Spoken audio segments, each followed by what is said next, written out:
दिल्ली के शाहीन बाग से लेकर मध्य प्रदेश में खरगोन दंगों और उदयपुर टेलर का सिर कलम करने में पीएफआई का कनेक्शन सामने आया है। जो सबूत मांग रहे हैं देख लीजिए।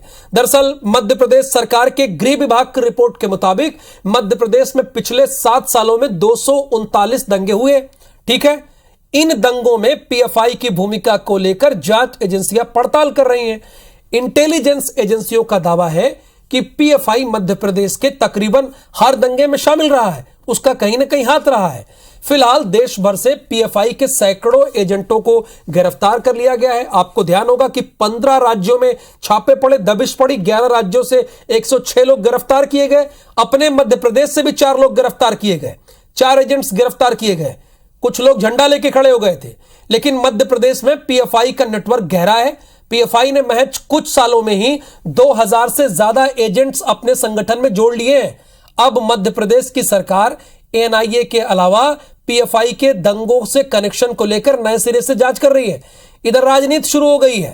कांग्रेस मध्य प्रदेश में हुए दंगों और उनमें पीएफआई के कनेक्शन का जिम्मेदार भारतीय जनता पार्टी की सरकार को बता रहा है।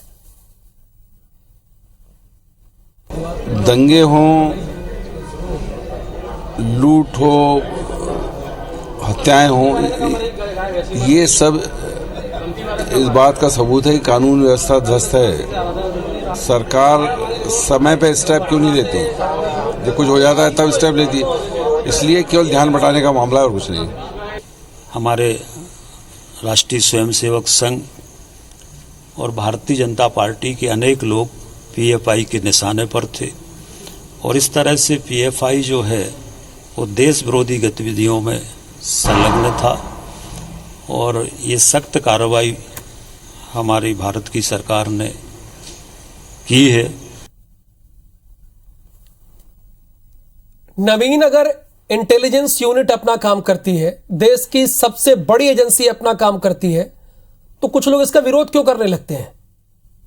क्या वजह है? देखिए, मध्य प्रदेश में पिछले 7 सालों में 229 दंगे हुए हैं और इन दंगों में पीएफआई का सीधे तौर पर कनेक्शन है।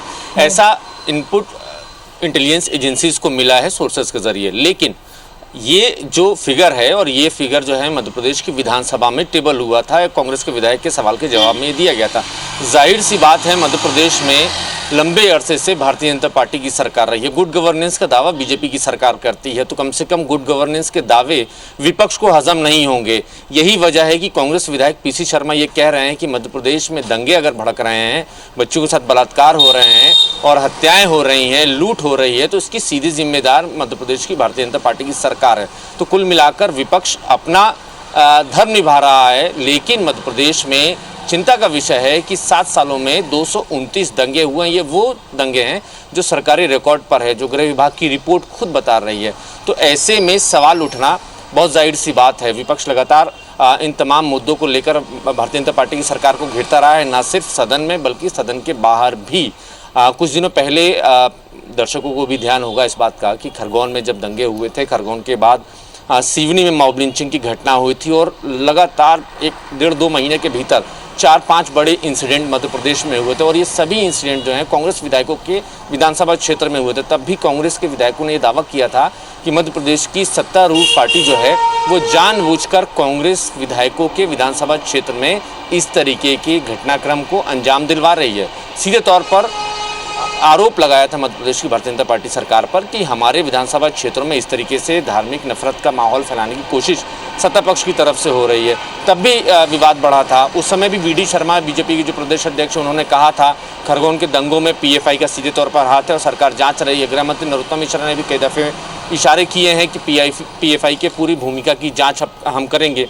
अब चूँकि पीएफआई का सिंडिकेट अब सबके सामने है, एक्सपोज हो चुका है किस तरीके से देश के 13 राज्यों में इनका नेटवर्क है, खासकर मध्य प्रदेश में 2000 से ज़्यादा एजेंट्स ये बना चुके थे।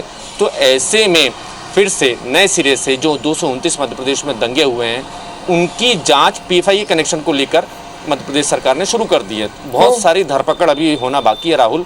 फिलहाल 4 जो हैं एजेंट्स गिरफ्तार हुए हैं, लेकिन अभी मध्य प्रदेश में कई सारे ऐसे पीएफआई के एजेंट्स हैं जो फरार हैं, जो सिर छुपाए हुए हैं, लेकिन बहुत जल्द ही मतलब 229 दंगों में नवीन सीधे सीधे पीएफआई का हाथ है, लेकिन उसके बावजूद सवाल पूछा जाएगा, सवाल उठाया जाएगा, और किससे? अपनी ही इंटेलिजेंस यूनिट से, जो हमें महफूज करने के लिए काम करती है, हमें सुरक्षित रखने के लिए काम करती है।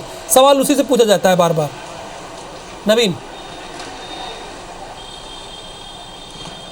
देखिए, बिल्कुल मध्य प्रदेश में अगर इस तरह की घटनाएं हो रही हैं तो जाहिर सी बात है मध्य प्रदेश की सरकार भी मध्य प्रदेश पुलिस से पूछेगी कि आखिर ये जो तमाम जो घटनाएं हुई, अगर पीएफआई का इतना बड़ा सिंडिकेट मध्य प्रदेश में बन गया था, इतने सारे स्लीपर सेल थे, तो इनपुट एजेंसियों को, जो इंटेलिजेंस एजेंसियां हैं, उनको इन सब चीज़ों की खबर क्यों नहीं मिली? तो ये एक गंभीर विषय है। इस पे हालांकि गंभीर विषय, ये समझना चाहिए सभी को। बहुत बहुत शुक्रिया इस जानकारी के लिए नवीन कुमार सिंह आपका।